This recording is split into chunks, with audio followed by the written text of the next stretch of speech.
नमस्कार, मैं हूं संजीव कुमार और आप देख रहे हैं वेब समाचार। पूरे झारखंड में पंचायत चुनाव की जैसी जो चुनाव का जो ये था वो ख़त्म हो गया और इसके बाद नगर निगम के चुनाव में निर्वाचन आयोग भी जुड़ चुके हैं। निर्वाचन आयोग ने जितने भी कर्मचारी हैं, पदाधिकारी हैं, उनको दिशा निर्देश दिए हैं कि पंचायत चुनाव के बाद अब हमें नगर निकाय के चुनाव में जुड़ जाना है।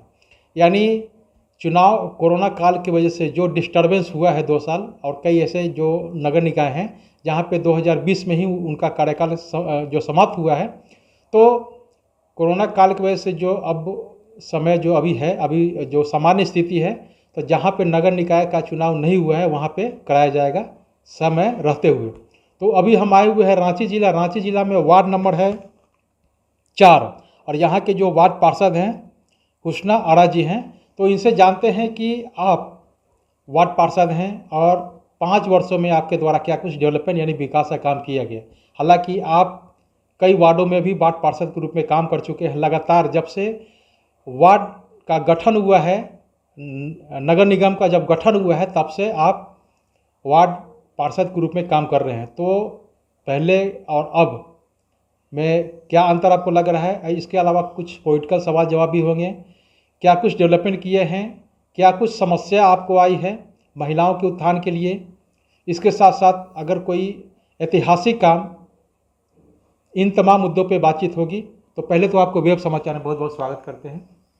थैंक यू WEB के जी वेब समाचार पर मैं आप लोग को तहे दिल से शुक्रिया अदा करती हूँ कि आप हमको इस चैनल पे बोलने का मौका दे रहे हैं। अच्छी बताइए कि आपको जनता ने जब 5 साल के लिए समय दिया, हालांकि आपको जनता ने लगातार 3 टर्म से मौका दे रहे हैं, लेकिन जो अभी वार्ड नंबर 4 में है, तो इसके बारे में बताइए कि कितने लोगों को अब तक डेवलपमेंट और विकास का काम हुआ इस वार्ड में?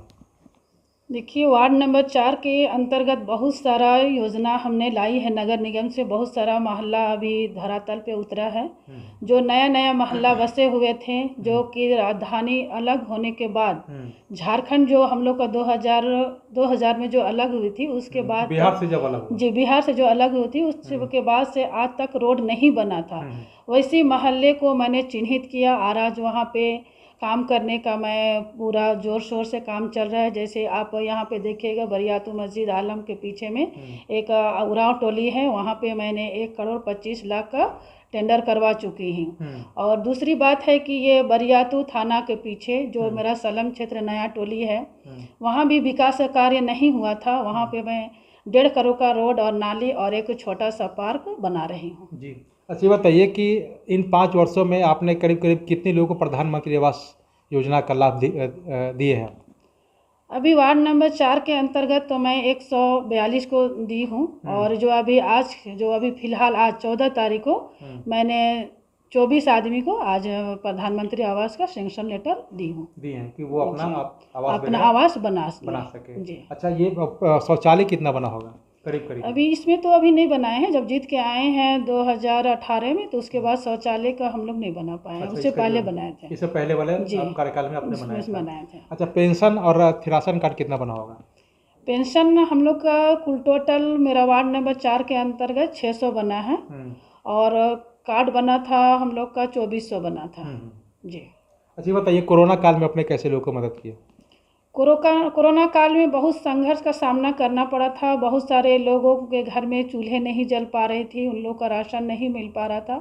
सरकार के माध्यम से जो हर व्यक्ति को 10 केजी चावल देना था, उसको मैं हर व्यक्ति तक पहुंचाने की पूरी प्रयास की थी। और जो महिला उस टाइम जैसे बीमार रहती थी, तो उन लोग को कैसे महिला को सदर अस्पताल ले जाना है, कैसे उन लोग को डिलीवरी कराना है, क्या कराना है, मैं हमेशा सहिया को, अपने वार्ड का जो सहिया है उनसे मिलकर मैं पूरी कोशिश करती थी कि कहीं कोई किसी को परेशानी ना हो। उसको देखते हुए मैं सदर हॉस्पिटल तक पहुंचाने का काम की और हर संभव में उन लोग का साथ में खड़ी रही। अच्छा, कोरोना के कितने मरीज मिले थे?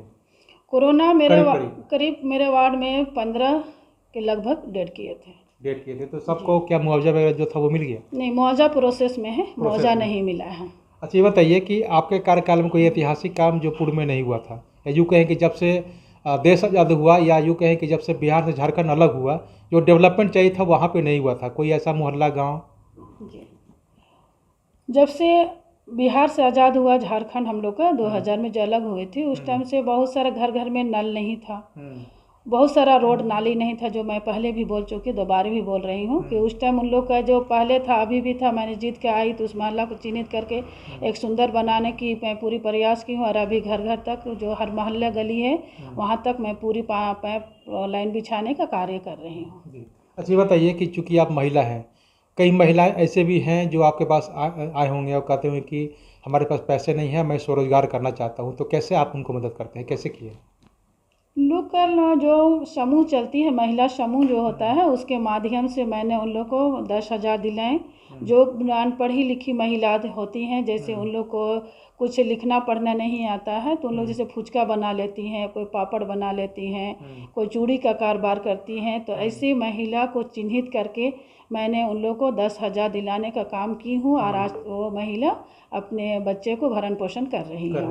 अच्छा ये बताइए कि आप जब वार्ड में डेवलपमेंट कर रहे थे, कोई ऐसी समस्या आई जो आपको लगा कि मैं तो चाहता हूँ इस वार्ड के इस मोहल्ले का डेवलप करने के लिए, लेकिन समस्याओं का सामना करना पड़ा हो?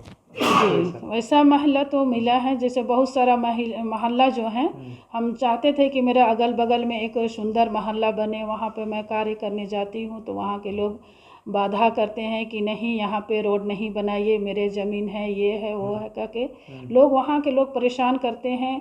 इसी वजह से हम भी थोड़ा परेशान हो जाते हैं, काम नहीं कर पाते हैं। तो इसमें कई लोगों से भी बातचीत हुई तो शायद आपके ऊपर एफआईआर भी दर्ज किया गया था, लेकिन कैसे आपने उसको हैंडल किया? वहाँ पे एक हम लोग का ग्रुप चल रही थी, जैसे नगर निगम का टीम आई थी, वो टीम ने मेरा क्या रिकॉर्डिंग कर रहा था कि उन लोग को मैं समझाने की कोशिश कर रही थी कि आप रोड बनाने दीजिए, हर जगह पे रोड बन रही है, आपके भी गली मोहल्ले बना दीजिए, ताकि मैं यहाँ का पार्षद हूँ, ताकि कोई आके ना कहें कि 15 साल पार्षद रही फिर भी इस गली को नहीं बनाई। तो वही मैं जो बात कर रही थी, तो हमारे निगम की टीम ने जो हमारी रिकॉर्डिंग की थी, उनके माध्यम से उन लोग बोला कि नहीं, पार्षद ने वैसा कुछ नहीं बोला है, आप लोग फालतू में केस क्यों कर रहे हैं, तो उनके माध्यम से मेरा केस नहीं हो पाया, वापस केस ले गया। अच्छा बताइए कि इस बार आप चौथी बार फाइट करेंगे वार्ड पार्षद के लिए, तो क्या डिप्टी मेयर के लिए भी आप फाइट करेंगे?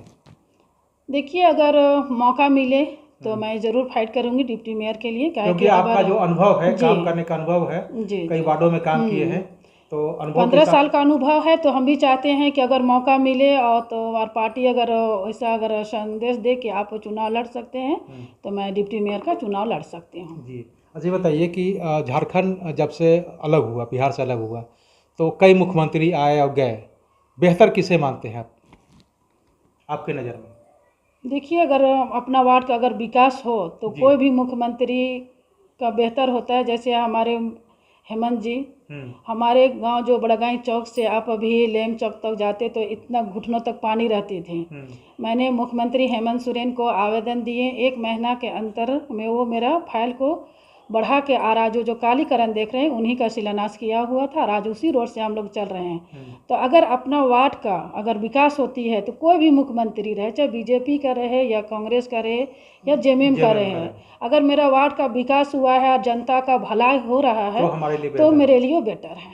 जी, यानी आप कह सकते हैं कि अगर वार्ड का डेवलपमेंट हुआ है तो आपके नज़र में हेमंत सरकार बेहतर है। अभी जो हमारे बड़गाई चौक से लेकर रेड़ो पतरातू का जो चौड़ीकरण होने जा रहा है 100 करोड़ का, तो आज देखिए उन्हीं का देन है कि आज ये हमारे प्रोसेस यहाँ तक पहुँच रही है। अच्छा, आगे की क्या रणनीति है अगर आपको जनता चौथी बार में जो वार्ड पार्षद के लिए मौका देती है, तो आपने सोचा होगा ना कि जो काम पेंडिंग बच गया उसको करेंगे, और आपके मन में ये भी होगा कि सरकारी योजनाओं, चाहे केंद्र सरकार का हो या राज्य सरकार की योजनाओं के अलावा अलग से आपके मन में होगा कि ये अगर जनता हमें मौका दी तो मैं ये काम करूँगा इस वार्ड के सौंदर्यीकरण को लेकर। आपके मन में कुछ ऐसा? जी, मैंने शुरू से मेरा सोच यही है। जैसे आपको शायद पता होगा कि सीवरेज का जो कार्य चल रहा है, और 6 एकड़ ज़मीन मैंने ही खोज के दिया था। हम उस टाइम हम लोग का 55 वार्ड हुआ करता था।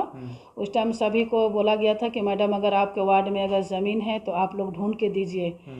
55 में कोई नहीं ढूंढ पाया, मैं ही एक व्यक्ति थी जो मैंने 6 एकड़ ज़मीन अभी दी हूँ, जो अभी मेरा सीवरेज का कार्य चल रहा है। और दूसरी बात है कि अभी भरम टोली में बड़ा सा ये क्या बोलते हैं टंकी जो भरमटोली में JNUR के तहत जी वहाँ पे कार्य चल रही है, जो हमारे 9 वार्ड को वो पानी पिलाएंगे।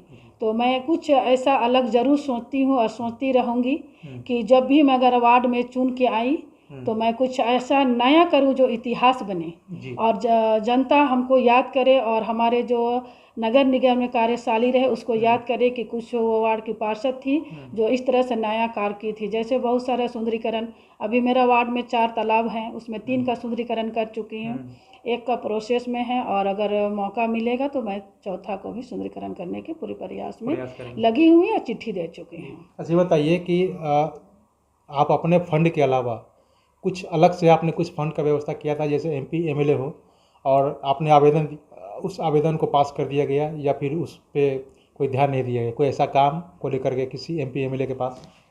नहीं, मैंने तो विधायक को, जो कांके विधायक हैं, उनको मैं 2 मरतबा चिट्ठी दे चुकी थी, लेकिन उस पर कुछ कार्रवाई नहीं हुई। तो इसलिए मैं कभी भी होता है तो मैं नगर विकास विभाग में चिट्ठी देती हूँ या फिर मैं अपने नगर आयुक्त देती हूँ, तो नगर आयुक्त मेरे पूरे सपोर्ट करते हैं और वो हमको फंड देते हैं। नगर आयुक्त और मेयर, डिप्टी मेयर भी हमको फंड दिए हैं। जी जी।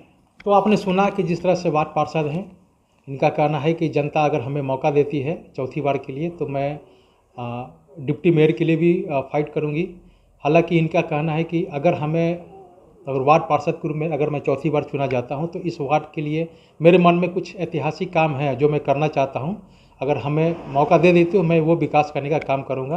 बहरहाल चलते हैं हम दूसरे वार्ड में, वहाँ के जो पार्षद हैं उनके द्वारा भी जानते हैं कि उनका क्या कुछ मैनिफेस्टो है और 5 वर्षों में उनके द्वारा क्या कुछ डेवलपमेंट का काम किया गया है, विकास का काम किया है। तमाम मुद्दों पर उनसे भी बातचीत होगी। आपने वेब समाचार में समय दिया, इसके लिए बहुत बहुत धन्यवाद। धन्यवाद आप लोगों को भी।